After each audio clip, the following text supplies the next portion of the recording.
It's your boy Andy Bivians. That's Bivians for I am the one true Whoa Daddy of Studio Whoa Bivians INC and professional wrestling. And tonight we have another special edition of Know Thy Neighbor. Our guest tonight, you've probably seen him all over Instagram, his videos all over Instagram, his videos all over YouTube. He is absolutely hysterical and brings a laugh to everybody who watches his stuff. Please help me welcome Mr. Stanley, Stan the Man. Welcome. Thanks for having me, man. It's a pleasure. How are you, man? How's life? Taking it one pebble at a time, one stone at a time, one day at a time, 1 second at a time. How's life with you? There you go. Life's great, man. You know, doing the same thing, trying to get that walk instead of run. Yeah. I'm gonna take everything in stride. That's all it is. Facts. So tonight we're gonna ask you some questions, try to get to know the real you, the person behind the person. You know, what makes you tick, what makes you go. Cool. And we're gonna ask you some tough questions. Not really. But the first one is gonna be extremely tough. It's gonna be the hardest question ever. I hope you're ready.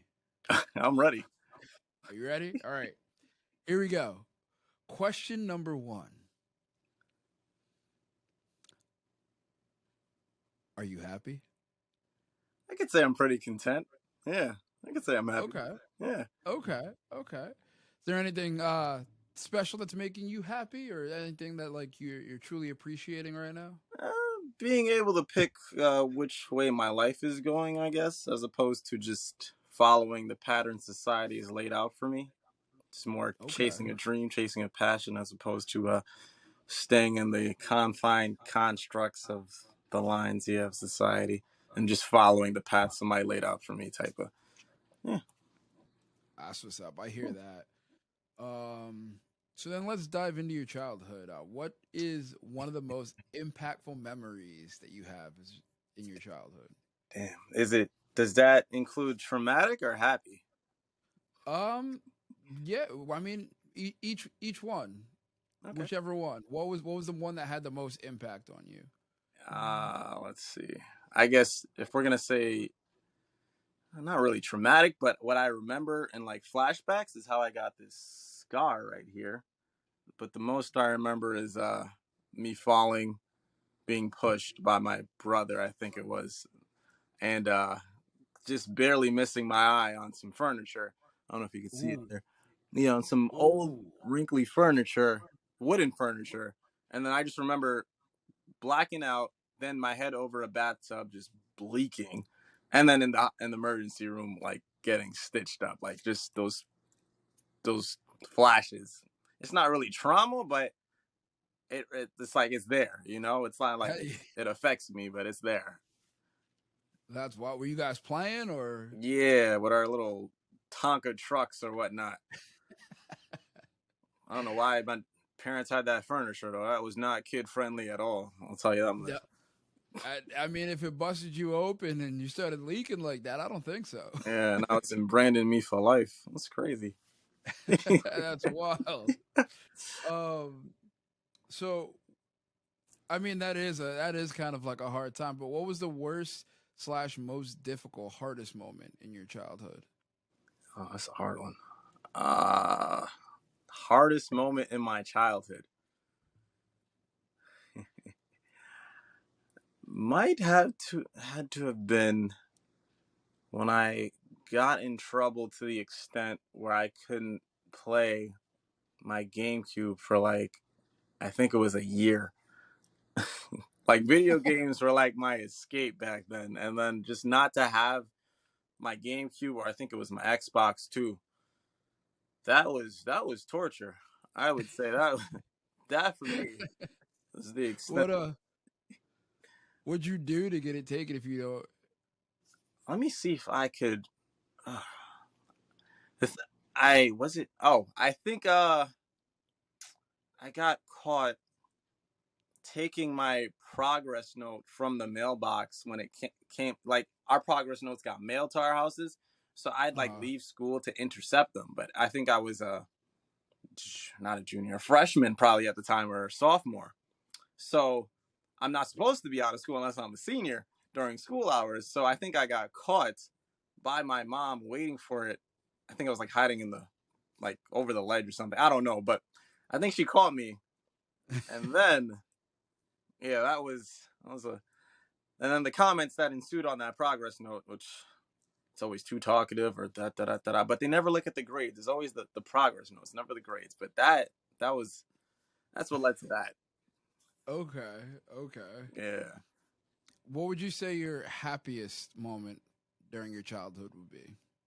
Honestly, any chance I had to play video games with my cousins, like party games, like Mario Party or Mario Kart or whatever, just getting lost in that zone of like just not Okay. reality. Video games is a big part of, I guess, my childhood. Maybe because my parents are so strict, so it's like anytime I try to go out or do something, it's like, where you going? Where you going with? Da da da. Cross examining everything to the point you just don't want to go, and you're just like, yeah, let me just sit home and play the game because they're doing too much. So yeah, Okay. Were you good at Mario Kart? Were you the yeah, one coming in first all the time? yeah. You could get the smoke, man, if you want it. Listen, we might have to. Me and Rob been talking about a old N64 night. So, I Okay, mean, we could do it for the Switch. We could do it for the N64. I'm down. I'm down for all. I'm still playing the Switch one as we speak.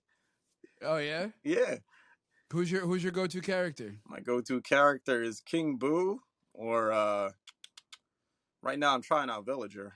I'm kind of having a Oh, time with him, but yeah. What about you? I'm a Zelda man. You're Zelda man. Okay. Zelda man.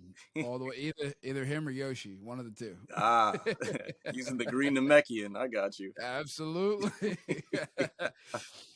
What would you say your biggest fear is? Hmm. Damn, I had the answer to this like a year ago, and huh. I guess not. Hmm. What I say? Nah.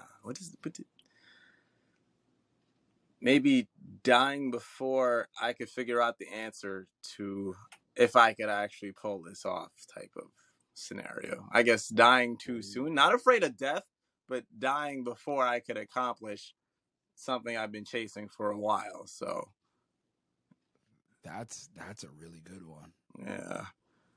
Yeah. What about you? You got one in there? Ah, If you had to think. biggest fear for me. Um, that's a good question. Yeah, I think it's probably the same thing.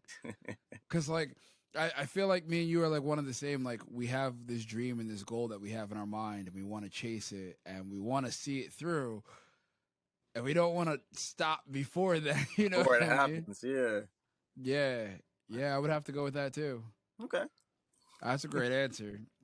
Um, what's the best advice you ever received? Oh, I actually have it. Hold on. Wait, I actually Oh, keep it in my wallet. It's like, hold on. I think it was on a fortune cookie somebody handed me. Hold on. That's ironic that was I'm asked hyped for that way. this. I'm hyped for this. Let's go. I mean, it's not too extravagant. It was just what I think it was like a 2 sentence statement. Here we go. A dream is just a dream. A goal is a dream with a plan and a deadline. So I was like, okay, setting standards, setting like goals in the goals, or else you won't reach the ultimate goal. So I was like, okay, because you could just say all you want about certain dreams you want and this, that, and the third, but if you're not doing anything to progress towards it, like actually starting whatever you're talking about, and then like doing the little things, even if you have no help, just doing something to continue the consistency. If there's no consistency, there's no dream. If there's no dream, then what are we really doing this for? You know? That's a fact. Yeah. That's a fact. So then how did that impact you on like how you maneuvered through your daily goals and dreams in life? Honestly, it was more because my motivational swings go up and down all the time. But it's like at the end of the day, I'm like, I gotta put this out. I gotta finish this. I gotta. As long as I'm consistent, the consistency will push my motivation. Because then at some point, my motivation is gonna pick back up. And then when it does, then I just end up going more energy into the consistency. So it's like no matter how I feel, just put something out in terms of content. So then I'm like, okay, I'm consistent. So I could feel anytime my motivation drops, I know I'm still like consistent. So I can still look at my work and be like, okay, we didn't stop. We just had a little falter, but we didn't stop. We're still going. You know, just can't let the Okay. dream die, man. Can't. What do you do on those days when like you're just not feeling it and you're like those hard days? Those real hard days. Either I just got to be in like my zen, just by myself, and just honestly zone out. Just forget about the world for a second.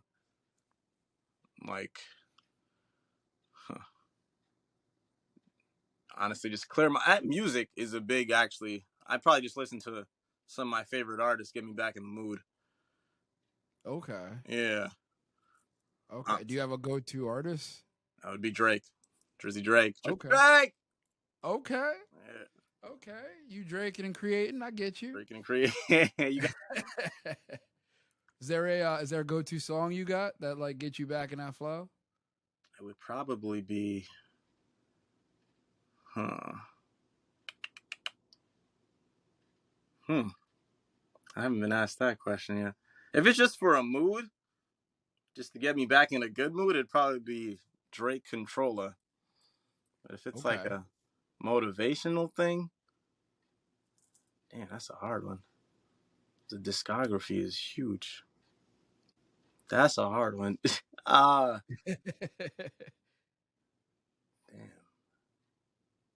damn, damn, damn, damn,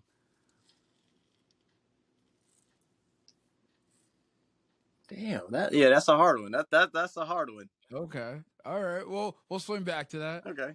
Um, where do you remember like when we had like 9/11 and big world events like that? Can you remember where you were or what you were doing on those days? 9/11. I was in the third grade. My teacher was Miss Ayadavaya. I don't remember what we were doing in class, but I just remember being in that third grade class and then hearing about it through the teacher and like being like, okay, like what? I just didn't know how to process it because I'm a kid. So I'm just like, reality and stuff can't really hurt me. So I hear about that. I'm just like, I don't know what to make of it. So I just continued on with whatever the hell I was doing. I can't remember. I feel like it was cursive, but I don't know what we were doing in class, as far as I know. Is it just All right. 11 or Well, any big world event. I forget what else happened? Oh my God. Are we talking about like when Kobe died and stuff like that? Is that like another big world event? I mean, listen, Mamba mentality that hit everybody hard. That hit me hard. Yeah. Oh my God. I was at the corner store buying lottery tickets. I remember that. And then the cashier told me, I was like, stop. That's not like really? Like what? Nah, that one hit me. I was like, damn. What else happened? I don't even recall. I'm forgetting my whole past. World War Hmm. Three. I wasn't alive with the Holocaust. Hmm.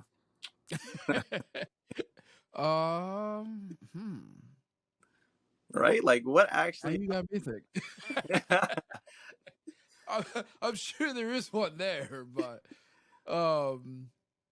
All right, so let's talk about this then. What would you say? Which parent do you say you think you have the best relationship with? Back then, I thought it was my mom, but as I grew up, I found out it's my dad because my mom be tripping. And I'm not even saying that on some gender role stuff. It's just I see what she does to him because right now they're not like in the best relationship or whatever. So everybody has their Okay. marriage turmoils.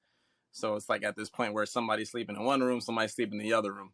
But like as I see my manipulative, controlling, never takes no, I'm not never takes no. She's never wrong about nothing, even if you have the proof in front of her. Mother versus Uh, my dad, who's also kind of like that, but if you show him the proof, he will admit that he's wrong. But my mom will fabricate the story.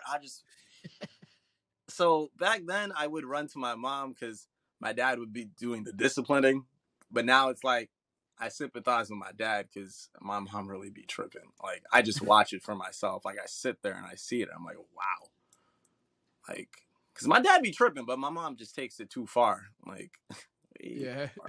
Yeah, it's crazy. All right. All right. Do you have a special memory with each of them?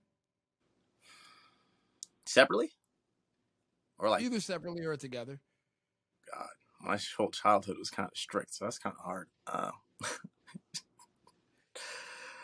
A special, okay, with both, I guess would be like there was this one time we went to, I think for oh, there's like a bad special memory, and then there's like a good special memory. So I'll say the good one is like I think we went to Disneyland when I was like 7. I could barely remember it, but I remember certain fragments of it, like the Okay. being Goofy and being scared the hell out of, and uh, but I guess the bad one that's still I could still tell this story no matter how many times is when they took me back to the homeland, which is Haiti, and there was like this there was just this one night where because the lights go off kind of early in third world countries, in certain third world countries. I think it closed at like 6, so it's like pitch black by like 7:30 maybe. Uh, They told me to come to this garage thing that was like I don't know in my relative's garage. I'm like, okay, me and my brothers went. Uh, we went in, and it's like, have you seen Paranormal Activity by any oh, chance? absolutely. Yeah. I've seen all of them. Do you remember the one where they went back? I think to like 1980, whatever, and they were in like the garage, and there was like a lot of people in the garage when they. Oh, they were all standing around. Yeah. Yeah, when they So, ran to the other house. yeah. Yeah, So that yeah. type of scenario, but they were in a circle, and they were like doing some chanting thing, and there was a bucket in the middle of the floor. So it's like, and then my mom's like, "All right, one by one, get in the bucket." I'm like, "What? Like, strip to like your underwear, and then just one of y'all stand in the bucket." So I think my older brother went first. He was, it's like he's older, so he's tougher skin, whatever. He got out, he's fine. I go in, I'm like frantically scared, like what's happening because they're going around in a circle chanting. One lady has this machete, she's swinging it, but like the dull side at like our anatomy, but like slightly, so it's not hurting us, but it's like you could feel like a cold blade against your skin, and you're just like shook. That's wild. So yeah, and then they're like pouring sticky tea leaves on top of me, and we're just like, yo, what is happening? Can we go? And like, nah, it's good for you. It's good for you. So I'm just sitting there, against my will. I can't really leave. And then it's my little brother's turn. Boy, he was screaming. He was bawling. that was like, I think I was like maybe 13. My little brother was a 10-year gap, so he's like 4, maybe 3. Older brother's like 16. So like, I'm shook. He's good. The little one's just screaming because he's just dark, and it's just like he knows He's what the fuck was going on. But it's like it was. That's wild. Yeah, that story never gets old. That's crazy. Yeah, So like what was it like did you ever find out like what it was for or it was like I guess it's funny because every time I hear it, I'm like, yeah, it was some sort of voodoo going on there. I don't freaking know, but some sort of religious seance, something. I don't. That's supposed to be like blessings placed upon us. I never asked, to be honest. After we left, I never asked. okay. I just wanted to box that memory in and just go home. That was one of the worst experiences of my life. Yeah. So I never really like we never talked about it after that. Maybe with my cousins and my brothers, but I never like asked my parents like, yo, what was that? Nah. I was just like, let Okay. me not bring it up again before they're like, all right, let's go back. Nah. Let's go back so we can show you and we'll Yeah. like walk you through the steps. You can do it again. Paranormal That's activity. wild. Yeah. Never again. That's awesome. Like the next I, paranormal activity about to happen. I'm yeah, maybe that maybe that was the filming for it. exactly crazy. That's wild though. That's cool. Um So then, ever since then, where do you? Because I know you're working on your comedy. You're putting out skits. You're putting out stuff. Like, where do you see yourself within like the next 5? So I'm gonna give you 3 ones: 5, 10, and 25 years. 25 is a jump. Yeah. And I'm like 28 now. So if we say 20, okay. So 5, I'll say, gotta put it out there, right? I want to say 100K subscribers on YouTube, and hopefully abandoning all my jobs, uh, Okay. and hopefully turn myself into some sort of ad campaign brand in my like own being. 10 years, I want to say being able to survive in New York without having to flinch, because the amount of revenue I can accrue on a yearly income being in the world of social media. And I'll say subscriber wise, I'm going to say like, and you said 10 years, right? A million at Okay. least. At least 25 years. I'm doing vlogs and not caring about like how intricate the skits are, because I could make money just being on camera at that point, and the audience is so invested in just whatever I do that I could just breathe or do it like an ASMR video, and then it's just like, you know.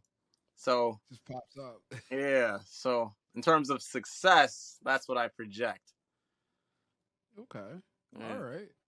I dig that. Um. So like, would that be like doing all that? Would that be, was that always like your unbreakable dream, or did you have like one before that? No, I think that was it. Because I think it started when around Vine popped up. I think I used to be a major introvert back in the day. Now I'm like hella extroverted, which is always ironic. Anytime I go to parties, I just stand to the side, paying like $40 to get in, just not do nothing, just stand there. And as time went on, I think Vine kind of brought it out of me, because I used to do the Vine videos. I only made it to like 14K on that, but then it just shut down. But I started making videos. I was like, this is fun. Like, I could do this. And then I got like my first little cosign, what do you call it? Sponsorship through the Badu app. I don't know if you recall that. It's like It sounds familiar. a dating app, but it was like Tinder, but it was like, it's called Badu, Badoo. I think that was the first time I'm like, yo, this could actually be something. And then they wanted me to make like a little skit involving like Badu in 6 seconds and dating and da da da da da. And then the app died, and I was like, but 14K, and that I should have just honestly been on YouTube at the same time. I'm mad I started a lot later with that. And then I kind of stopped for like 4 years, because I remember college was, I was like, let me get serious about college and blah, blah, blah. I mean, college helped me realize what I don't want to do. And that was like the usual 9 to 5. And like I said before, being stuck in the constructs of society and following a path or a pattern laid out by somebody else, as opposed to following what you actually want to do. And then I think I was like, fell into like a little unhappiness, because I was like, I got this piece of paper. It's not doing nothing for me. Like, what what is this? And then, as you know, we went on those business ventures. And that made me explore more in my mind, like, okay, I'm like more of a go-getter. And that's when I was more extroverted. And I never thought I'd like flip the script like that, but now it's like I'm just out there with my energy. And then now it's like, okay, I know what I really want to do, the goal I really want to chase. And I was like professional YouTuber making skits for a living, because I have so much fun with that. Like, I don't even feel like I'm in reality when I do that. So, yeah. That's dope. That's really dope. Um. Uh. See, now you threw me off because there we're at 2 different paths now, but actually, you know what I'm gonna do? I'm gonna take one path and then I'm gonna U-turn back around to it. All right. Um, what would you have you ever had any near-death experiences? Yo.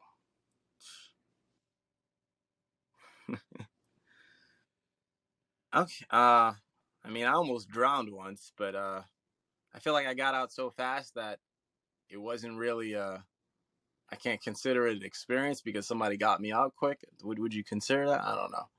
I mean, you went through it. You did live through it. Yeah, it was like 0.2 seconds, but they just pulled me right out. So it was like I wasn't shaking. Like I still want to learn to swim. I can't swim, but I can, like, Okay. right through water and stuff. I still want to learn how to swim, so I can't say it shook me enough to be like, okay, near death experience. I was once in a car crash that involved two cars, but I turned out fine. I guess that's probably the closest in terms of near death experience. And it wasn't my Okay. fault since we won that case, but huh. Stupid old lady turning left in the right turning lane. And then I try to go around her, hit her car, because then she just automatically just jumps up and then boom. And then my car ricochets off hers and hits another car. And they're two Mercedes and I have a Honda. So I'm like, yeah, it's going to be expensive. But me and the other lady that I ricocheted had Geico, and she had something called elephant insurance or something. I don't know what the, but she lost. Elephant. I think it was like from upstate New York or something. But Uh, yeah, she lost that one. I'm gonna say that's probably near the closest because I can't recall if I've had another one. Oh wait, unless I count like a Spirit airline flight where I really thought I was gonna lose my life because the turbulence was just insane. But that's just air flights, right? I can't really put that one in there. I mean, I've heard of some pretty wild airplane stories sometimes. The turbulence was bad. uh, Yeah. was it? Yeah, like I thought we were gonna shake. I thought the airplane was made out of paper. That's how like rickety it was, and I think it was like a slight, not even a storm. Maybe it was just raining the most, but the way it shook, I thought I was gonna die. But I guess I'll leave that one in the lockup for now because everybody got that story. That's crazy. Um, so besides you being in a bucket, did you have any supernatural experiences? Huh? That's a good one. I don't even know if I have, to be honest with you. I have like those deja vu moments where I'm like, you're there and then you have a familiarity with being in that present place that you were at. Like I've been here before, but I think that's the highest extent. I never had like one of those major near death epiphanies, but like that's probably the highest extent of supernatural I've probably experienced. Okay. Yeah. Okay. Um, what's your biggest regret in life? That's a hard one. That day, because that's probably my one pet peeve, having regrets. Okay, the biggest is probably not starting YouTube when I was like 16, Okay. 15. But I was more introverted then, so I can't even say. And I'm not gonna say going to college was a regret because that actually made me realize what I didn't want to do. So let me not put that one out there. That one actually put me in focus to what I actually wanted to do. Uh, yeah, I'd say not starting earlier as opposed to later with the YouTube and like my actual like passions and stuff. Yeah, All right. All right. I dig that. Um, what advice would you give your younger self? bro, just stop being. I want to say the P word, but I don't. Just do it. Just like Nike said, just get out there, just do it. Like I wasted. I'm not gonna say I wasted because I didn't enjoy that time. The amount of time I put into those video games, I could have been putting into like a growing empire. And like I've seen people that started at the same age, that probably same age as me now, that I look up to. Like, damn, they kept going. They didn't stop. They're where they're at right now because one, they probably went viral. Two, they never stopped. Or three, a little bit of luck and finesse mixed in with that, or just straight skill. But it's just the fact that I was doing the Vine thing. I went to the Vine meetup, so it was a good time. And then all of a sudden, I just dropped off the face of the earth with that, and then decided to come back to it. And I was just like, you wasted a lot of time there, Stan. Like, you should have just continued through that. So yeah, that's one of mine. Okay. Yeah, What would you say was a decision that changed the course of your life forever? these intense ones. Damn. Yeah. What changed the course of my life for the decision that I think it was honestly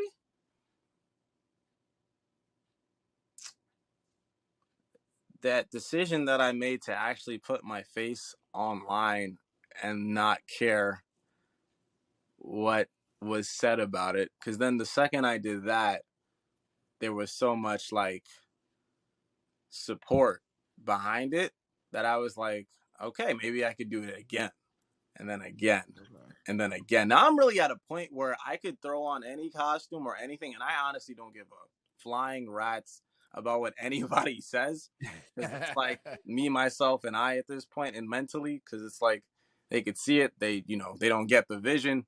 It's whatever. It's like I'm doing this for me, not for them. So that was probably my biggest turning point, honestly. Yeah. Okay. Let's circle back to your work. What's one of your favorite videos and why? I, oh, that's that. Because I know some of mine. Because I've seen them and I've laughed my ass off for like probably 2 straight hours just watching them and rewatching videos. So Appreciate that. Damn, that's a hard one. I got a couple. I want to say one of the favorites is probably the Jigsaw versus Dora video. That one I always will be a fan of. Oh, there was another one. That is a hard one. Oh, there was this oh yeah, here we go. It's the gang members host TV shows, the first one that I ever did. That one was hilarious to me because it was the Mickey Mouse Clubhouse theme song, and I was the one voicing Mickey in the background. I don't know if people could pick up on that, but I feel like I sounded like Mickey Mouse. But it was like him doing the gang signs to spell out Mickey. I can't even do it as fast as I did before, but that's when I started to draw my face and be like, let me actually look like a Takashi 6ix9ine type of. That's probably top one for me. Anytime I look at that, I'm like that one. That one was always funny to me. are God. you talking about the one where the little kid's sitting on the couch and he's like, "Come on, sing it with me." Yeah, I think it's one of those. He was like sitting right next to me. I remember it's my little brother, but I'm like voicing his voice or whatever. But uh there was the gang members versus gang members hosting TV shows, kids shows was probably one of my top favorites. And then the second one would be that Dora versus Jigsaw. The third one, oh, I mean, is there a third? You said top one. I'm still going on. Like No, yeah. If you got a third one, let's hear it. that's that's a hard one. Damn it. It might be. God. Oh, gang members. It's a lot of gang members ones that I find hilarious because it's like the irony in it all. Gang members. If gang members were in anime or something like that, it's just them throwing up color. I put a lot of X into that video. I think that's what it was. That one took a minute. Oh, and all those gang member ones take forever. But at the end, I'm like, I love the way this turned out. I'm gonna say, That's awesome. yeah. Fourth, it might be a collection of every single video that starts with if Disney Channel was hosted by. There's a couple, but I can't even. I remember I went on a tangent with that one. Either be by New York or by Dora or by whatever. But like all of those, that little series, I'll put that up there with the ones I'm like, yo, I mess with that.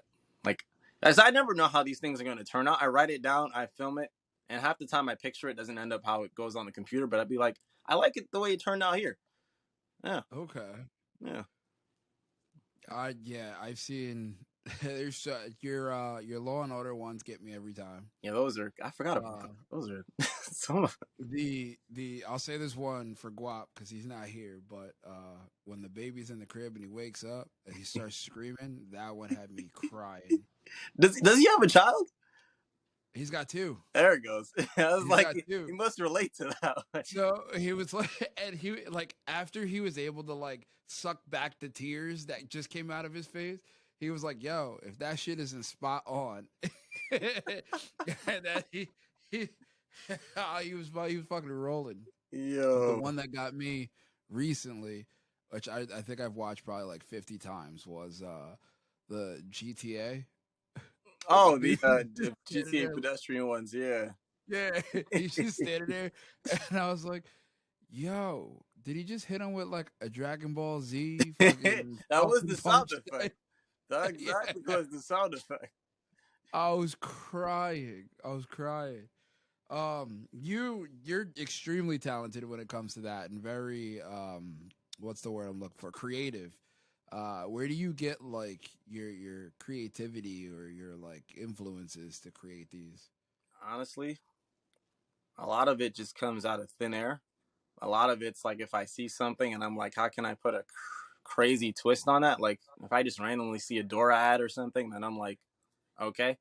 But a lot of it is I understand people probably won't understand a lot of it because it's literally like some left field, like Jigsaw versus Dora. That was completely out of thin air. Like Jigsaw versus anybody, that was just completely out of thin air. Or if no, the Disney Channel, I think that was more of an inspiration. Uh, God, like the baby screaming one. I think I think I was just randomly I had a dream and it was just like I think I remember my little brother, screaming at one point when I was like 7. So, and I remember he's sleeping in my parents' room. I'm in mine, and it's probably like 3 a.m. And it's just like, bruh, like I'm trying to sleep. So I think that's how I picture that. Well, so a lot of it's like past inspiration, completely random thoughts. Like I could just be in the shower, like it would be funny, and then boom, like the gang members doing this or that. It's just like that one. I think a lot of it that's more random. That's not even comes from anything because a lot of the things I pull out of it's like if a crip saw blood in the hospital or something like that, or like it's just like I have never seen anybody do certain things like that. So if a Yeah, yeah saw the doctor wearing blue clothes or less a lot of stuff like that. A lot of it's out of thin air. that's awesome. Have you ever had to like do you have like an anybody that you look up to for like inspiration or like Oh yeah, someone that you like model by? yeah. I think the top guy is probably Caleb City. I don't know if you know him on YouTube. Uh, that guy, he has like I don't know the way he does it. It's like simple but creative, but he also is very good with effects. So anytime I see one of his, I have to like rewind a couple times. Like, how did he do that? And then I try to like break it down. Like, okay, like, cause I like try to compete with him. Like, yo, if he could do this, I could jump it up once and or something like that. So he's top one. Another guy, Okay. Long Beach Griffey.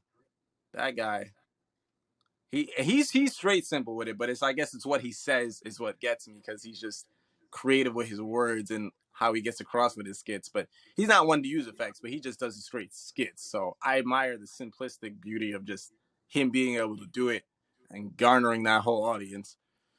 Uh, the group that I think I admire the most is RDC World One. If you're familiar with those guys, I think I've heard of them. Yeah. I think it's this one that would always live in the back of my mind rent free is Walgreens versus CVS. And there's a Walgreens across the street and a CVS across the street, and they're just like going at it. Cause it was just I could watch that 1,000 times and never get bored of it. And I'm just like, yo, that was classic. Like a lot of everything they do is gold, but them guys. And like if I ever got the chance to go down to Texas and randomly run into those guys, I'd be like, yo, make me part of the group because this, Let's collab. yeah, like them guys. And Trey Rags with the whole the red shirt. I don't know if you ever saw any of those where he sticks up his fist and he's like, "What are you trying to get into?" And then at some point he ends up hitting the whoever he's talking to, but it's like he's always just the person's always combative and is just straight like non-compliant. It's gold, but yeah, those are my four. Okay. Yeah. All right. Oh, I just had a question in my head too. Are you on like? So I know you're on Instagram. Hmm. You're on YouTube. Are you on TikTok at all? Yeah, 112K on that until TikTok started suppressing the hell out of me. Oh, it was going swimmingly on TikTok until they did that. Because the one that really blew me up was the gang members versus hosted kid shows. The first one that I was just describing, that one went crazy on there. And then I guess several skits later, they just start suppressing the hell out of me. I guess because I'm using prop guns and I'm not like, what's the word? Being kid friendly. That's what it was. I'm drawing on my Ah, face. gotcha. I'm bleeping out my words, but Yeah. apparently the things I'm doing isn't kid friendly. And I'm just like, bruh, like I could have really been like a lot farther, and it gets me mad. I hate TikTok and like censorship for that reason. They're probably listening to this right now, like, yeah, we're gonna suppress them some fucking way. But We're gonna find them. exactly, the FBI is always listening. But God, TikTok gets me mad. I'm on Facebook too with the Facebook Reels, 1.8K on that. YouTube is 5.4K. TikTok is probably the highest, and Instagram is only like 1K, right? Yeah, Snapchat is another monster in itself. I try to put on there, but I cannot. I don't know how people get like Snapchat subscriptions. That eludes me because they don't put anything public for me. So, See, and Snap is definitely, I think, an underrated app too, because I feel like nobody is thinking about doing that. But like the bigger companies are there, you see Wild 'N Out that always has their stuff on there. So oh, why not figure it out? And I mean, it's another platform to get your stuff out. yeah. No, I put my stuff out there, what, weekly. As when I put it wherever else, it's just they decide if it goes to the public or not. I notice it's either it gets live or it doesn't go live. 95% of the time, my videos don't go live because Oh wow. God knows what. So 5% of the time, they actually catch some traction, meaning that they actually made it visible to an audience. Half the time, they're just like, it's not live. It's not live. I'm like, I know I'm not even gonna mess with you, Snapchat. You're just weird. It's Like, like why? it's just I think censorship is probably my biggest problem. I'm not gonna lie. I hear that. I hear that. So then why don't you so I'm gonna get with you and grab all of your stuff so that way when we put this out, we're gonna put your links in the bio so you guys can go click the link, follow him, watch all his videos. Why don't you tell them where they can follow you? Follow me at Stans IQ on YouTube. Stans IQ. Well, Stans underscore IQ on Instagram. Stans IQ on TikTok. You can see where I'm going with this. Everything's consistent. Facebook is Stans IQ. And Snapchat is the Stan IQ, but like I said, that one's a different entity in itself. I got one more question for you. Shoot. And I love this question because I love hearing people's take on it because I already know my take on it. Um, but let's see what your take because I feel like we think the same. Okay. How do you feel when people tell you to be realistic? That define realistic because I might have went on a tangent in my mind just now. Define realistic. Any way that it is brought like someone I feel so, like I know what you mean, but I don't want to answer this wrong. like I mean there's no wrong answer to it at all. Um say you got a dream, you got a goal and like you start naming things and they're like, "All right, well, you got to be realistic." Ah, okay. I gotcha. Is that where your mind went the It, first it, time? it went no, it went somewhere else the first time. More or less because my skits are a lot random. It's not really like Okay. real life scenarios like Bob the Builder at couples therapy, like stuff like that. Like it's just left field, so they're like compare more to people's lives. But I'm like, I Uh just do what I do because it's fun. But in terms of what you just said, when I hear you said when people ask me or tell me to be more realistic, yeah. honestly, I don't even I don't even argue with them. I don't even debate.